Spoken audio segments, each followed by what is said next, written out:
بسم اللہ الرحمن الرحیم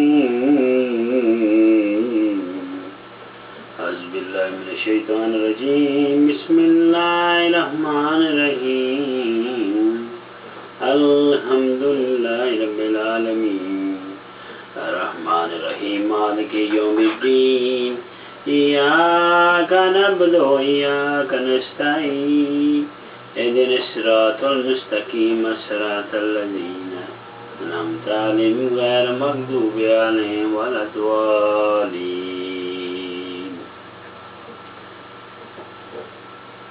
اما بعد، آج کے دور میں ہم ایسی سچویشن سے گزر رہے ہیں کہ اچھے بلے کی تمیز کرنا بہت مشکل ہو گیا ہے. ہم آج ایسے جا رہے ہیں جیسے ہمیں کوئی سمت کا پتہ نہ ہو. ہم ایسے چل رہے ہیں جس طرح کہ حیوان، جس طرح ڈنگر گائے بھینس چل رہے ہیں، یعنی کہ کوئی سمت کا پتہ نہیں ہے. گھاس کھا لیا اور رات کو شام کو اپنے ڈیرے پہ اپنے گھر پہ واپس آ کے بیٹھ گئے. صبح پھر چل دیے گھاس کھانے کے لیے. آج ہم انسان بھی اسی طریقے سے چل پڑے. جس طرح ان حیوانوں پہ کوئی فرض لاگو نہیں ہوتا، نہ عبادت ہے، نہ نماز ہے، نہ روزہ ہے، نہ حج ہے، نہ زکوٰۃ ہے، نہ صدقہ ہے، اسی طریقے سے اگر دیکھا جائے تو آج انسان بھی اسی طرح نکلتا ہے. صبح نکلتا ہے، دن پورا ٹھوکریں کھاتا ہے، ادھر کی ٹھوکریں کھا کے واپس گھر آ کے تھکا ہارا گر جاتا ہے. ٹی وی کے سامنے، کمپیوٹر کے سامنے، یا نیوز پیپر پڑھتے پڑھتے رات کے 2-3 بج جاتے ہیں اور وہ صبح پھر نماز کے لیے نہیں اٹھ سکتا. کتنی بدنصیبی ہے کہ نماز جو ہم پہ فرض کی گئی ہے وہ اس کو ہم اگنور کر رہے ہیں. اپنے ٹائم پہ نہیں پڑھتے. جب وقت آ گیا، راستے سے گزرے، مسجد دیکھ لی تو یاد پڑ گیا وہ نماز ہی پڑھنی تھی. اللہ تعالیٰ نے سارے احکامات جو ہیں، قرآن کی جتنی آیتیں آئی ہیں، یہ جتنے وہی حضور پاک صلی اللہ علیہ وسلم پہ آئیں اور زمین پہ آئیں، اور زکوٰۃ کا، صدقے کا، ہر شریعت میں جتنے بھی اصول ہیں، جتنے قوانین ہیں، سارے زمین پہ آئے. لیکن سبحان اللہ تعالیٰ نے ہمیں نماز عرش پہ دی. جب حضور پاک صلی اللہ علیہ وسلم عرش پہ گئے تو اللہ تعالیٰ نے اس امت کے لیے تحفہ نماز دی. تحفہ جو ہوتا ہے اگر سمجھا جائے بہت ہی عظیم ہوتا ہے. ایک چھوٹی سی چیز بھی کوئی دے دے تو انسان اس کو پوری زندگی رکھنے کی کوشش کرتا ہے. کسی کو نہیں دیتا، کہتا ہے یار یہ بندے نے، دوست نے مجھے تحفہ دیا. اور یہ اللہ جو بنانے والا ہے، ساری مخلوق کو بنانے والا اللہ ہے، اس نے ہمیں جو تحفہ دیا ہم اس کو سنبھال نہیں رہے. اگر وہ اس نماز پڑھتے بھی ہیں تو وہ اپنے دل سے نہیں، ہماری دنیا کی سوچوں میں ہوتے ہیں. جب کھڑے ہوتے ہیں تو پورا حساب کتاب دن کا پورا وہ اس وقت فوکس ہو جاتا ہے، اس وقت دماغ میں آ جاتا ہے. تو پھر ہم کس طریقے سے اللہ سے مانگیں، دعا کریں اور اللہ دعا قبول کرے، کیونکہ ہم نے نماز ہی نہیں صحیح پڑھی تو اب کس طرح. صحابہ کرام جتنا بھی کام کرتے تھے، جو بھی کام ہوتا تھا، جو بھی مشکلیں ہوتی تھی، وہ نماز سے حل کرواتے تھے. نماز ایک اللہ کے ساتھ ذریعہ ہے، کنیکشن ہے. جس طرح آپ سیلر فون پہ باتیں کرتے ہیں، ایک لائن لگی ہوتی ہے، لائن کٹ جاتی ہے، سگنل چلے جاتے ہیں تو آپ بات نہیں کرتے. تو اسی طرح نماز نہ پڑھنے سے اللہ سے آپ کا کنیکشن کٹ جاتا ہے. آپ اللہ سے کوئی ہے ہی نہیں، رابطے ہی نہیں ہے. تو آپ کو کون سنے، کس طرح سنے، اللہ کس طرح آپ کی سنے؟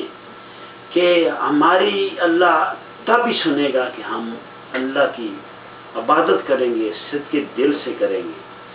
جب ہم مسجدوں کے جب فنڈ اکٹھے کریں یا پیسے اکٹھے کریں، مسجد اللہ کا گھر ہے، تو کوشش ہماری یہ ہونی چاہیے کہ میرے حق حلال کے پیسے مسجد میں لگیں، کیونکہ اجر اللہ نے دینا ہے کہ آخرت میں یہ نہ ہو کہ میرے یہ پیسے میرے لیے عذاب بن جائیں، حرام کے پیسے میں دے رہا ہوں۔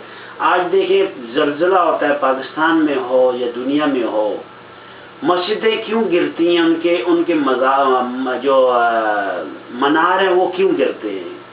وہ یہ لوگوں کو دکھانے کے لیے، لوگوں کو سمجھانے کے لیے اللہ گراتا، نہیں تو اللہ اپنے گھر کو نہیں کراتا۔ کیونکہ اللہ کہتا ہے کہ سب سے محفوظ جگہ دنیا میں جو ہے میرا گھر ہے، مسجد ہے۔ اس دنیا میں سب سے ورسٹ پلیس، سب سے برائی کی جگہ جو ہے مارکیٹ ہے، اس میں ہر دنیا کے کام ہوتے ہیں۔ ننگے لوگ بھی آپ دیکھیں گے، آپ حرام کا کام کرتے ہوئے بھی دیکھیں گے، ہر چیز اس میں کہ انسان شیطان ہوتا ہے، کہ شیطان کھلا ہوتا ہے، تو مارکیٹ کو بری جگہ کہا گیا۔ حضور پاک صلی اللہ علیہ وسلم نے کہا کہ market worst place for you and the مسجد، دا ہاؤس آف اللہ، the best place for you and the. تو مسجدوں کے جو مینار ہیں وہ گرے، مسجدیں گری، اس کا مطلب ہوا کہ وہ مسجدوں میں حلال کے پیسے نہیں لگے ہوئے تھے۔ آپ انڈونیشیا میں دیکھیں، ملیشیا میں دیکھیں، وہ جب سونامی ہوا ساری دنیا کی ہر چیزیں تباہ ہوگی۔ کلب جو بنے ہوئے تھے وہ وہاں سے اٹھا کے پہاڑی کی دوسری سائڈ پہ پھینکے گئے، ہر چیز تباہ ہوگی، وہاں پہ مسجد ایک رہ گئی۔ اور اس طرح لگ رہا تھا کہ مسجد جس طرح ابھی بنی ہے۔ ہمارے تبلیغ جماعت کے بھائی وہاں گئے، انہوں نے دیکھا مسجد کی حالت دیکھی، انہوں نے لوگوں سے، مقامی لوگوں سے پوچھا کہ یہ مسجد کس طرح بنی تھی۔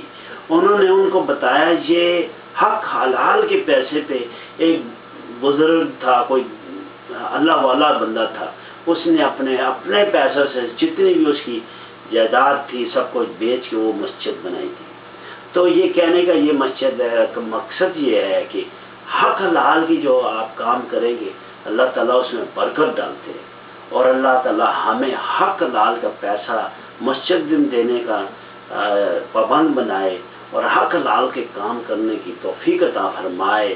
اللہ ہمیں سیدھے راستے پر چلائے اور ہمیں نماز پڑھنے کی توفیق عطا فرمائے، ہمیں بری محفلوں سے چھٹکارا دے کے ذکر کی محفلیں ہوں جہاں پہ اللہ کا نام ہو، جہاں پہ حضور پاک صلی اللہ علیہ وسلم کا نام ہو، ان پہ درود پڑھا جائے، کیونکہ اللہ تعالیٰ درود پڑھنا خود پڑھ رہے ہیں، خود ان کے فرشتے پڑھتے ہیں، تو ہمیں بھی پڑھنا چاہیے جتنا بھی زیادہ ہو سکتا ہے۔